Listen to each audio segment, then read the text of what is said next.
We discussed Coulomb's law and then electric intensity, the electric lines of forces. Now, today we discuss the important topic called Gauss's law. Gauss's law is called fundamental law of electrostatics. Even Coulomb's law can be derived from the Gauss's law. First we discuss the importance of the Gauss's law. See this, if we, in order to calculate the electric field due to point charges, if we got only 2 point charges, say Q1 and Q2, then electric field at a point can be obtained from these two charges. Say at this point P, I want to calculate the resultant electric field due to 2 point charges Q1 and Q2. This is the question. This resultant, the electric intensity due to point Q1, which is at a distance R1. P is point at a distance R1 from point O where Q1 charge is kept. And this point P is at a distance R2 from O2, say this is O1, this is O2, where charge Q2 is kept. Okay. Then you can very easily find the resultant electric intensity if E1 is the electric intensity due to charge Q1 and E2 is the electric intensity at point P due to charge Q2. Then you can find the resultant electric intensity by drawing law of parallelogram. We have studied this in electrostatics because these two are vectors. The resultant vector will have both a direction and magnitude. So what you have to do is you have to construct a parallelogram, right? This is the resultant intensity and E resultant intensity ER is given by E1 plus E2. This is vectorial addition, not simple addition. Okay, you have to find the resultant is given by this, and if you know this angle, you can even find the angle made by the resultant electric intensity from the electric intensity E1. So you can get the direction also by finding theta. Okay, but this is for only two cases. So Coulomb's law is very well applicable for two charges. But I got you another charge, say Q3 here, and which is at a distance. This is at point O3, which is at a distance R3. Then we got E3, right? Then what you have to do is you have to construct a parallelogram from this resultant with this E3, then again you will get resultant for this. So every time if the charges are going to increase, the problem becomes very complicated. For example, if I got a body where there are plenty of charges Q1, Q2, Q3, minus Q4, right? Now I want to find what is the resultant intensity, say Q5 at this point. Then I have to, this becomes very complicated. In that case, Gauss law is very useful. So that is the importance of the Gauss law. When we got distribution of charges over the body, and if you want to find electric intensity due to these point charges or distributed charges, then Gauss law is very useful. Okay. Instead of going every time constructing parallelogram of two and again the resultant of these two with the third one, again resultant of these two with the fourth one, that things can be avoided if you use Gauss law. That is, you can get it in one step in Gauss law. Gauss law is applicable for Gaussian surface. I said it is a fundamental law, but you cannot apply Gauss law in all the cases. Gauss law can be applied in a Gaussian surface, we call. Gaussian surface is where we can able to apply Gauss law. Okay. Gaussian surface means it should be a closed one, closed surface. Right? Surface should be closed. And there should be uniform charge distribution.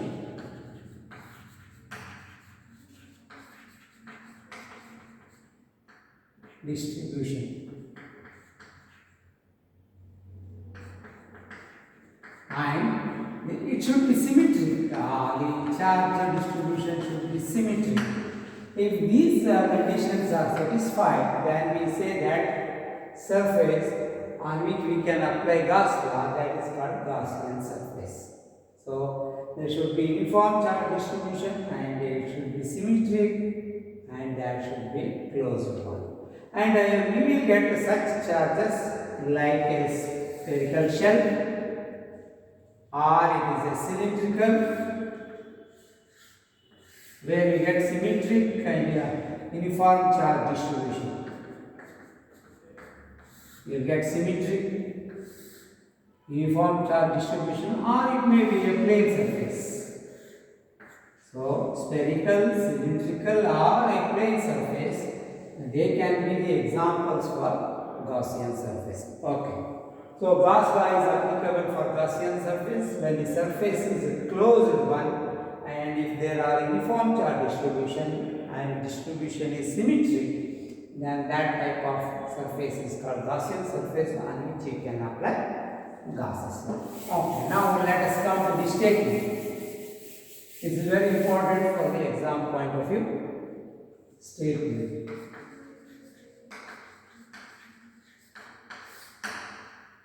Gauss law stated the total electric flux from a closed surface, the total electric flux, we call that by E dot ds, because E is, last class I told while explaining the electric properties of electric lines or forces, I said electric intensity is nothing but the number of lines of forces passing through unit area around that point gives electric intensity. So, E is electric intensity at a point on a small surface ds, then E dot ds will give you flux, the total number of lines of forces. If you take the integration over a closed surface, then it becomes E dot ds. This is surface integral, of course. And Gauss law says the total electric flux from a closed surface is equal to 1 by epsilon naught times the total charge enclosed by the surface. Here Q is total charge. It is the sum of Q1, Q2, it may be plus or minus algebraic sum. You have to take all this. Depending upon the type of the charge, you have plus for positive, minus negative for negative charges. The total charge is Q, where Q1, Q2 are the charges existing on the surface. If the surface does not enclose any charges, this is for charge enclosure. If the surface encloses the charge.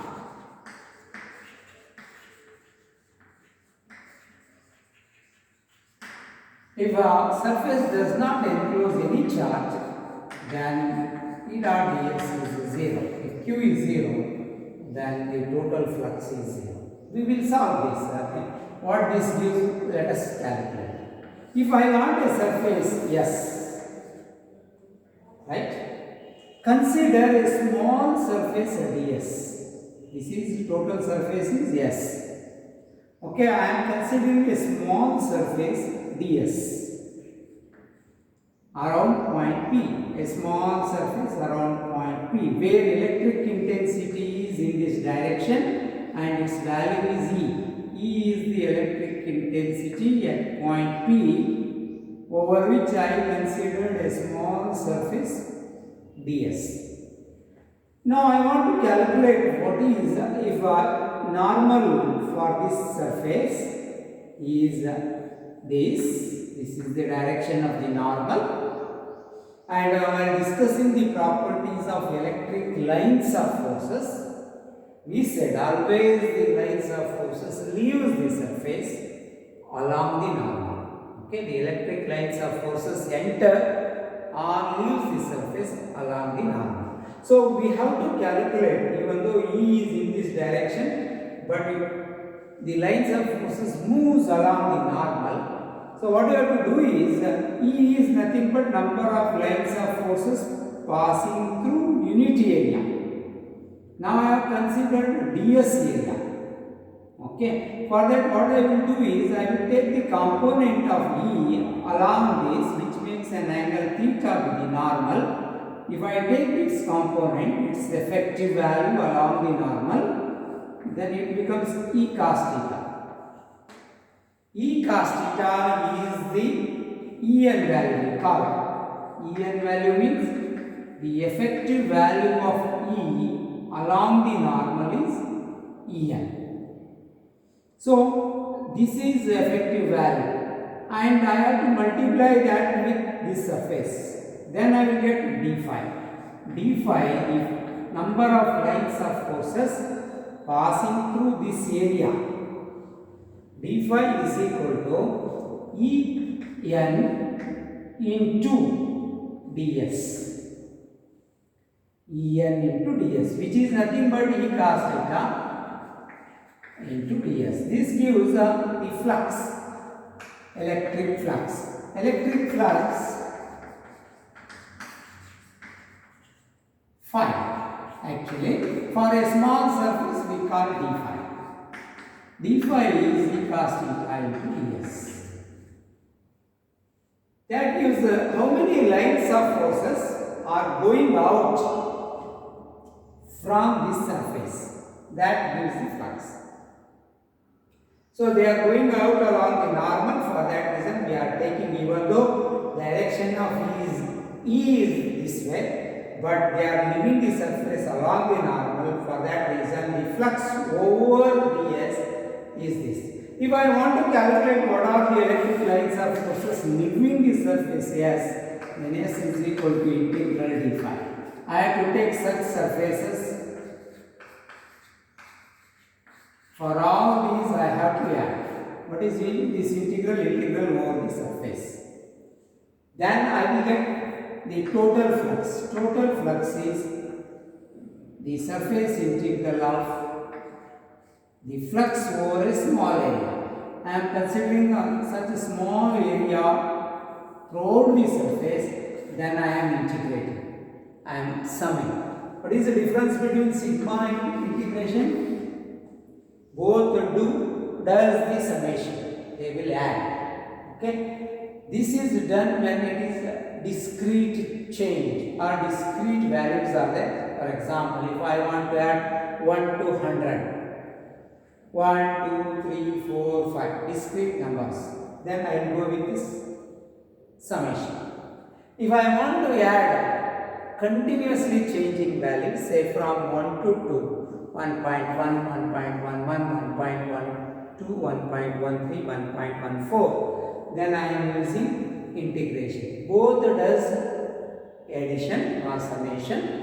This is for discrete value when value is changing, like steps. And this is like an plane, inclined plane.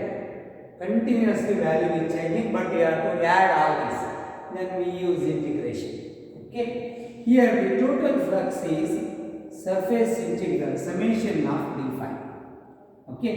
This is the total flux, and that total flux according to Gauss law, the total flux, if you do, it is the surface integral of E dot ds, which is given by 1 by epsilon naught times the total charge enclosed by the surface.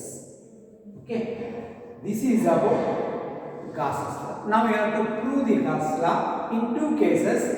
First case, when surface encloses the charge, and in the second case when surface does not enclosing the charge.